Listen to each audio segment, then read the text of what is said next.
Hello, I'm Judd Carlton. This is the Psyched Up About Money blog. I'm here today with Barrie Sueskind. Barrie, thanks for joining me. Thanks for having me, Judd.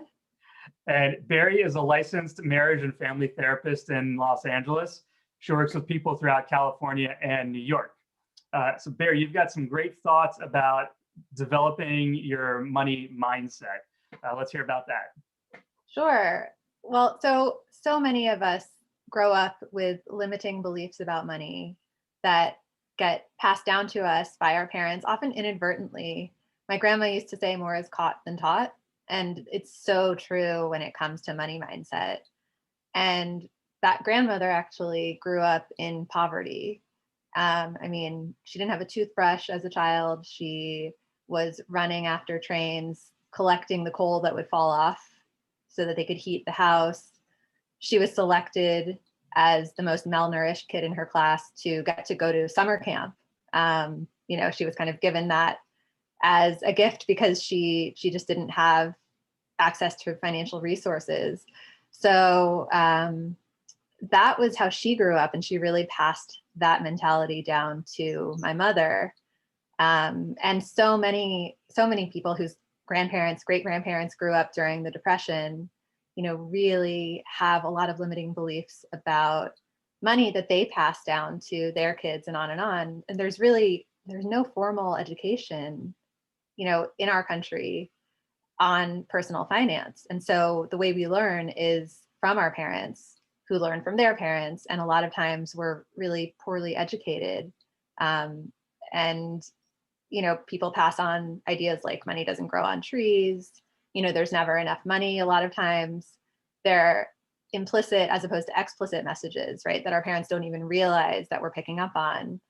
So I grew up with a lot of poverty consciousness, that really was kind of like based on intergenerational trauma that was passed down. And so many people have that, whether you have ancestors who were, in the Holocaust or fled from the Holocaust, or who were, enslaved, who, were subject to Jim Crow laws, who were refugees, so many people have that in their history. And so I really didn't know a lot about money at all, what I knew about money was kind of scary. I felt like it was really complicated and something that other people could somehow have a grasp on, but I really couldn't. And, I was always a saver because I had this idea that there was never enough. And so that was a way, at least, that I could, that was something that was within my power to do, was to save. But when it came to investing, that was really intimidating because I thought, well, I don't know anything about investing. I'm going to probably choose the worst day possible when the market's going to crash, the very next day. And there goes all my, hard-earned money that I've worked so hard to save all this time. And it was when I realized that I was losing money to inflation every year. Because I know that it varies, but like, what's the kind of average inflation rate, or what is it now? Yeah, it's been around 2% per year for a long time. Just lately, it's been higher. We've seen some rates over 3. So yeah, it's a real force. Yeah, and that was really what kind of made me think, okay, you need to do something with this money that you've been working so hard to save and make it work for you, because you're actually losing money every year by not investing. And that's when I decided to start to get educated about personal finance. Yeah, that's great. So you knew that this world of sort of personal finance and doing things, taking things a little bit further was out there. I'm curious, how did you first approach it? Yeah, I started reading books. And because I'm a therapist, I am really interested in money mindset and limiting beliefs about money. And there's actually a lot out there available and that you can access for free if you have a library card. There are these apps, Libby and Hoopla. So if you're not looking to go and spend a lot of money, investing in an education, you can just use these apps. I love audiobooks, so I listen to a lot of audiobooks, and I gravitated to a lot of books. Gabrielle Bernstein talks about personal finance. Susie Orman is great and specifically talks about women and money. Tony Robbins has a great book about mastering the game of money, which I love that concept of thinking of it as, as a game, because it actually can be fun as it turns out, once you know a little bit about it. And then there are books like Burton Malkiel's A Random Walk Down Wall Street is more of a straight finance book. So I was surprised. I kind of thought this is a responsible thing that I should just do to learn about money, but I've been actually really surprised to see how much I've enjoyed it and how empowering it's really been. Yeah, that's great. One thing that occurs to me, I mean, the story about your grandmother is just incredible. Just to go back for a second, I mean, I can't imagine what that must have been like, and just that sense of sort of being on the brink all the time. I imagine that maybe that's what it felt like. But I think about some other comments I hear, around time to time, where so many of us are so far from that true level of poverty at any given moment, and yet there's that sense always of maybe there's always a risk, right, that it could slip away. That, one area that I find there's a lot of stress around for some people is debt. And I think about your field where school is so important, and at a graduate level, and there could be multiple graduate degrees, and often that's financed by debt. So I think maybe that it takes a lot, right? And then you come out and you can have these payments you have to make, and it's intimidating or scary. So that's just one thing that I could see. Even knowing that you're in this field where pay can be really good, you start off and you maybe sometimes can feel like you're a step behind. And so how do you prioritize?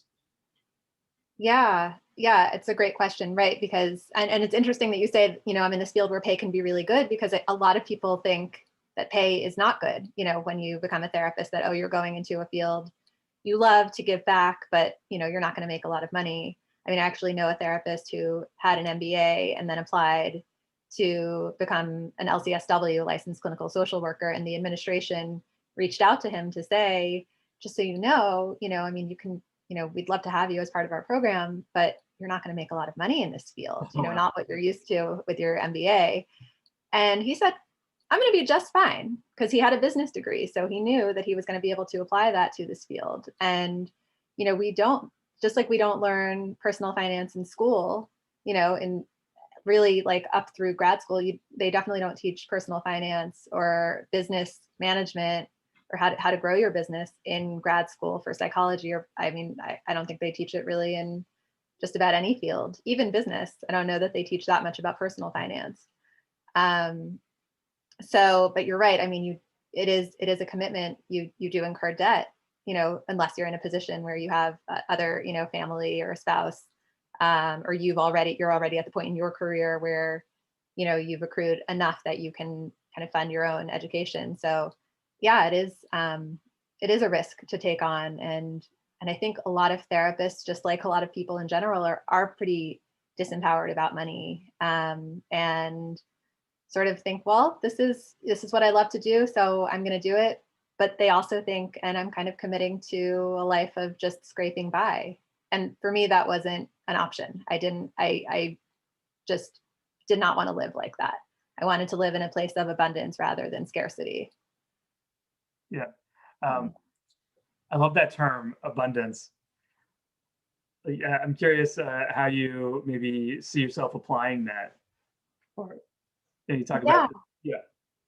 Yeah, it's a great question, and it's such an important concept to me. And I've done so much work personally on that in my own therapy. I'm such a proponent of therapy. I think everyone, including therapists, should be in therapy, at least try it. And sometimes it takes a little shopping around, kind of like dating, you have to find the right fit. But I have done so much work on, recognizing my limiting beliefs. I think to really become educated and empowered about anything, you have to understand what beliefs you're carrying around with you, because a lot of times we don't question those beliefs. We just think of those as the truth. So, these ideas of there will never be enough money, I'll always be poor, rich people are greedy or immoral, or not like us, and so for me, it really took kind of unpacking my limiting beliefs about money and recognizing where they came from. And I think a really useful exercise for anyone is to think about, what are your first money memories? Do you remember your parents fighting about money? Do you remember there being stress when the bills came? Were you not able to get a certain gift, or were you given a gift but kind of made to feel guilty about it? And I think that really informs a lot of how people think about money in adulthood, but they don't realize it until you take the time to really reflect on, where did these ideas come from that I just believe? No, they came from people who also probably were not very well educated about money, who also had limiting beliefs passed down from their parents, who often came from poverty, or, places where they had to flee their country or were oppressed.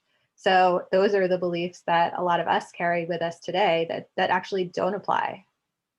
Yeah, I love that. Just like you said a few things there. You said a lot that is like really big. Like one thing I heard you say, I mean, I love the concept of trying to think of your earliest money memories. And one thing I hear a lot, and I try to inquire about, is like that kind of thing. But sometimes I'll sort of ask, like, what's a good experience and what's a bad experience that you've had, like in money matters. And I think the good experiences are interesting too. And I think sometimes it's maybe even worthwhile to take it one step beyond, like, what are the actual experiences that have already happened, to maybe like, what do we aspire to, right? And like you said, a lot of times there's a negative conception of anyone who has more, or especially somebody who has a lot more, when that could be any of us, right?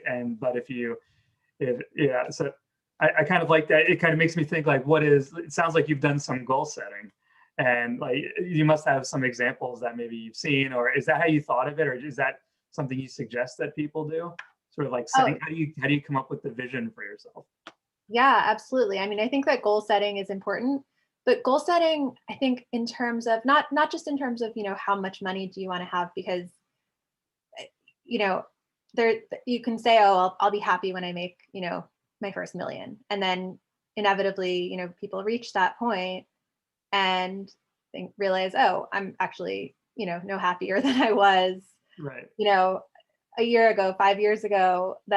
And the goalpost is always moving, because we live in this capitalist society that is bombarding us with messages about what we're supposed to want all the time. You can't open the computer, you can't turn on the internet without being presented with something that you're supposed to want, or turn on the TV, or, or even check the mail when, you get these catalogs that you never signed up for, and they're telling you all the things you're supposed to want. And with social media and reality shows, we're like in the homes of the most affluent people, being told these are the things you're supposed to aspire to. So I think, if wealth, like if a certain number in your bank account is the goal, you're going to find that you never really feel fulfilled. So I think goal setting is incredibly important, but I think the goal setting needs to be about something deeper than, a certain number. It has to be about, security, freedom, contribution, being able to make a positive impact on the lives of the people around you, your family, your community, causes that you really believe in. I think, when those are the goals, to not have to worry about how you're going to make ends meet each month, right? To not have to worry about retirement, about having security, about, to even be able to think about retiring, because that used to be, a couple generations ago, that was an expectation that you would get to a certain age, and it was a lot younger than the age is now, and you would retire. Now, I think a lot of people don't really feel like they can ever retire.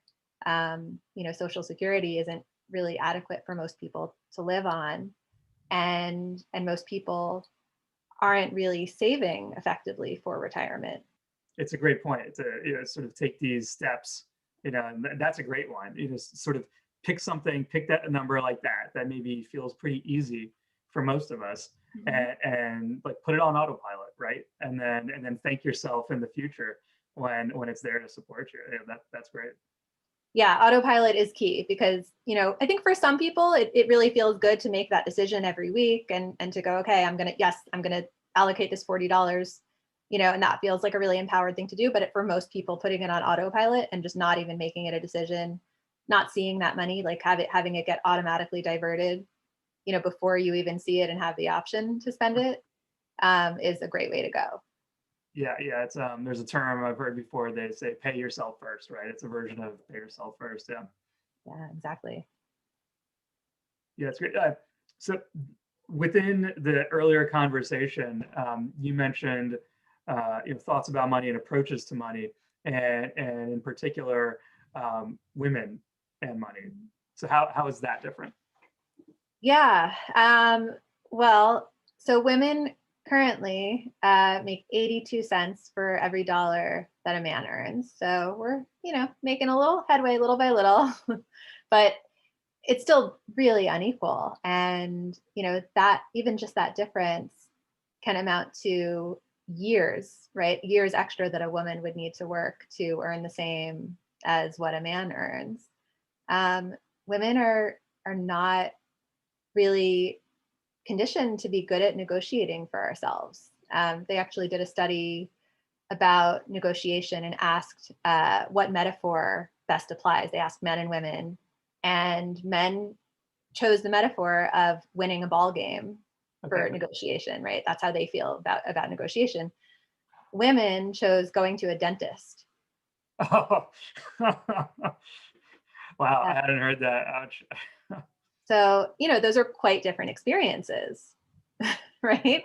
Right. One is like this kind of fun, victorious thing, winning a ball game, not just playing a ball game, winning a ball game. And one is something that a lot of people associate with pain and discomfort. And so women, because we are taught to be collaborative team players, patient, understanding, compassionate, these are not qualities that really put us in a good position to be able to negotiate effectively for ourselves, at least not on the surface. I do think that we can utilize, I think women need to negotiate in a different way. And I know that may be an unpopular idea, because we're kind of moving toward more of a gender neutral way of thinking. But the reality is we're not there yet. And women are perceived differently. If women were as, assertive or aggressive as men are in the same way that men are, they often, when they are that way, they often are described as pushy, right? Which men, you rarely hear that term ever used about a man. And so I do think that women need to negotiate in a slightly different way and, make it really clear what their contributions are to the organization, if they're working in an organization, or just be really clear with themselves if they're running their own business, like I am, to be really clear about what contributions they are making and how they are adding value to people's lives, and really get confident about, raising their fee to keep up with inflation, or, to just, acknowledge the additional training and experience that they have. And if you're going and trying to negotiate with a boss, like most people, yes, there are certain realities. Sometimes there isn't more money in the budget, but then, it's important to be able to say, okay, well, can we plan to have this conversation again in 6 months? And it's important to be valued by your employer. I think, at some point you have to find a way to develop enough self-worth to really, to walk away, to find another job if you're not being valued at your current job. But yeah, by not negotiating, women leave a lot of money on the table. I think it's like by not negotiating your first job as a woman, you end up like $500,000 behind a man who negotiates his first job. And then another study showed over the course of a lifetime, if a woman doesn't negotiate her salary, she's leaving like $1 million on the table of potential earnings by not negotiating. So it really does make a difference, and it is important for women to learn to, to assert themselves and to believe in their value. Yeah, it's really powerful. It's a great point. I think one thing I think about that metaphor about choosing a ball game, there's that concept of somebody charging in and having this victory. I can just picture the team lifts the person up and trots them around the field. But like there's two sides to any of these games, right? And so I think just acknowledging that, and they're both playing the game, and maybe one, and it's like sports, one's the winner, one's the loser. But I think in a lot of times in a successful negotiation, both people can be the winner, right? Because really they're both trying to achieve the same thing. Yeah. So, and with the sports metaphor, if you don't show up, you definitely don't win, right? Right. Exactly. Versus like the dentist analogy, where like you have to show up, and then you're just going to do whatever the dentist said. Right. But even you're right. If you don't show up, you definitely can't win. And I think a lot of people do postpone dentist appointments, right? Because they don't want to deal with the pain of it. So I think you're right. A lot of women, they're not showing up. Even though at a sports event, right, there's still like anxiety. You still don't know, right? There's uncertainty, and and you would prepare ahead of time for something like that, right? Which a lot of people, I think, maybe don't do so much before a potential negotiation. Yeah. Yeah, absolutely. So yeah, it is. I mean, it's wild how differently, men and women approach negotiation and money. And like men will put themselves up for jobs that they're totally unqualified for. Whereas, a woman, if she doesn't have maybe one qualification that they're looking for, won't bother applying, right? Even within her company, if it would be a promotion, but she says, oh, I don't really have that training or experience. Whereas a man, if he has 40, 50% of the qualifications they're looking for, he thinks I'll learn them. I'm a fast learner. I'll learn them on the job. So yeah, I think, at the root of all of this money mindset stuff really is confidence and self-worth. And both genders struggle with that, but women do in a unique way. Yeah. So definitely, it's hard to hear that. I mean, it's sad. I mean, I have 3 daughters, so it's something that like I'm acutely aware of as they go through their childhoods, hoping that they can overcome those kinds of issues. Well, I mean, I love that you're conscious of that because you want to raise them to be confident, empowered women, right? Who have self-worth and believe in their ability to do well financially. Because that's another thing about money is we want to kind of divorce it from the rest of our lives. Like we want to think, well, money doesn't make you happy. I mean, we don't want to talk about it. It's considered impolite to talk about. I'm sure, it may be different for you in your field, because it's just a, matter of course that you're talking about money, but we're like not supposed to talk about it in polite company. Mm-hmm. And I think anything that we don't talk about, there tends to be so much shame around and mystery, and it's secretive, and therefore I think a lot of people think of it as dirty, to care about money or to focus on money. But having security and having abundance, believing in your ability to earn a comfortable income, and to invest it well and to have that money work for you, really is connected with happiness. If you are insecure about money, it's really hard to be content and to be confident on a consistent basis, because we live in a capitalist society. It's part of the world that we operate in. We do need money to survive and to thrive. So, I love that you're already thinking about it with regard to your daughters, because I think that parents can have such a positive impact on shaping their children's beliefs about money. And I think just like anything, that you want your kids to know about, it's important to talk to them about it, to talk to them in an empowering way, and ask them what because they're, how old are they now, your kids? They're 13, 12, and 10. Yeah. And I love everything you're saying. I think I might just play this for them. Great. They'll tune out when I'm talking. They'll listen to you. Okay. Yeah, they're already old enough to really have some ideas about money. So I'd be really curious to know what those ideas are, because you certainly are in a position to know a lot more about it than most people. So you could really educate them and help them to build a sense of of real competence, in their own capacity to earn and manage their money effectively. Yeah, you put this image in my mind. Coincidentally, I rewatched the Father of the Bride.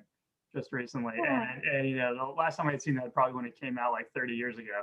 Mhm. And there was a scene that was just so painful to watch where they're making these beautiful plans, and the father of the bride is just panicking. And at one point, his wife takes him aside and says, "You need to recognize that this is not a plot against you." And I just that I don't know, for some reason that really spoke to me. You know, that because that right, that's what you're saying. He looked at it like that. Here he's really trying to do this beautiful thing for his daughter's family, and he's just sheltering in place and in a complete panic attack because he feels the exact opposite. Like this is a disaster and it's all, you know. And Right. that right, because that's his mindset. Is he piled this up, he squirreled it away, and now that it's actually time to use it to do something really nice, you know, then that's the worst moment, and that should be the best moment, right? Absolutely right. That's why you save and invest, to be able to spend, on beautiful memories, on things that are really meaningful. Yeah, And I think, right, I think that's not uncommon, that people feel like, well, I've worked so hard to save, and a lot of people feel like I haven't even saved. And so there is real stress when it comes time to spend the money. And that's why the saving part and the kind of wrapping your head around the idea that, you know, saving is an investment in yourself. Investing is an investment in yourself, in your future, in your security. And then when you have it, yeah, be joyful about it. I mean, of course you want to be smart about it. I mean, I wouldn't advocate that people just go and spend without thinking about the value that they're getting from it. But that's, that's what money is. It's a tool for us to be able to use to have joyful experiences, in our lives with the people who matter to us. And so people give it this power that it really doesn't deserve. Whether it's this thing that they'll never possess, this like Sisyphean task, like Sisyphus pushing the boulder up the mountain, in Greek mythology, just to have it, fall back down on him and have to keep pushing it up again. I think that's how a lot of people think about money, is like that it's just this never-ending, dreadful task. And so, yeah, if you can find a way to just reconceptualize, and I know a lot of people say every dollar is accounted for, but I do think that, for those people who haven't really started saving, it's important to think about what about when you get to that point, when you have, a child getting married or whatever it is, whether it's that you want to be able to retire at a certain point or scale back your work or travel, what are the things that you want in your life, in your future, and how can you set yourself up to be able to do those things joyfully and without undue stress. yeah, great. And you mentioned a lot of resources if it's like brand new for someone to check out. There's a lot out there, Yeah. and like sort of believing in yourself, taking a first step is great. Yeah. Thank you so much.